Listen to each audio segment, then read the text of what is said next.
ایک بادشاہ اپنے محل کی چھت پر ٹہل رہا تھا۔ ٹہلتے ٹہلتے اس کی نظر محل کے نزدیک گھر کی چھت پر پڑی، جس پر ایک بہت خوبصورت عورت کپڑے سکھا رہی تھی۔ بادشاہ نے اپنی ایک باندی کو بلا کر پوچھا، کس کی بیوی ہے یہ؟ باندی نے کہا، بادشاہ سلامت، یہ آپ کے غلام فیروز کی بیوی ہے۔ بادشاہ نیچے اترا۔ بادشاہ پر اس عورت کے حسن و جمال کا زہر سا چھا گیا تھا۔ اس نے فیروز کو بلایا۔ فیروز حاضر ہوا تو بادشاہ نے اس سے کہا، فیروز، ہمارا ایک کام ہے۔ ہمارا یہ خط فلاں ملک کے بادشاہ کو دے آؤ اور اس کا جواب بھی ان سے لے آنا۔ فیروز اس خط کو لے کر گھر واپس آ گیا۔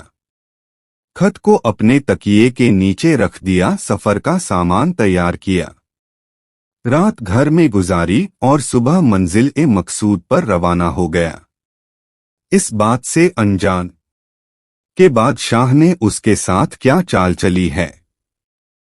ادھر جیسے ہی فیروز نظر سے اوجھل ہوا، بادشاہ چپکے سے فیروز کے گھر پہنچا اور آہستہ سے فیروز کے گھر کا دروازہ کھٹکھٹایا۔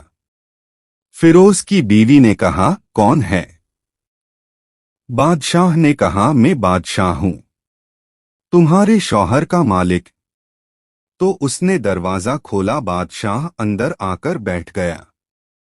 فیروز کی بیوی نے حیران ہو کر کہا، آج بادشاہ سلامت یہاں ہمارے غریب کھانے میں؟ بادشاہ نے کہا، میں یہاں مہمان بن کر آیا ہوں۔ فیروز کی بیوی نے بادشاہ کا مطلب سمجھ کر کہا، میں اللہ کی پناہ چاہتی ہوں آپ کے اس طرح آنے سے، جس میں مجھے کوئی خیر نظر نہیں آ رہی۔ بادشاہ نے غصے میں کہا، اے لڑکی، یہ کیا کہہ رہی ہو تم؟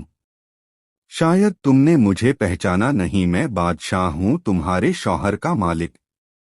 فیروز کی بیوی نے کہا، بادشاہ سلامت، میں جانتی ہوں کہ آپ ہی بادشاہ ہیں، لیکن بزرگ کہہ گئے ہیں، شیر کو اگرچہ جتنی ہی بھوک لگی ہو وہ مردار تو نہیں کھانا شروع کر دیتا۔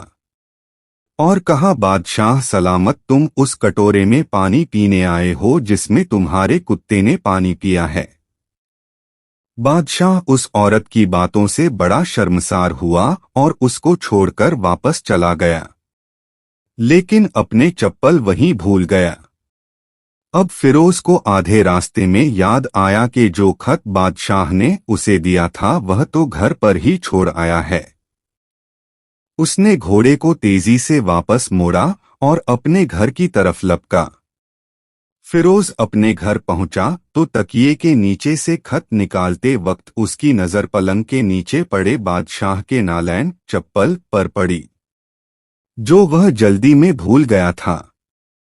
فیروز کا سر چکرا کر رہ گیا اور وہ سمجھ گیا کہ بادشاہ نے اسے سفر پر صرف اس لیے بھیجا تاکہ وہ اپنا مطلب پورا کر لے۔ فیروز کسی کو کچھ بتائے بغیر چپ چاپ گھر سے نکلا۔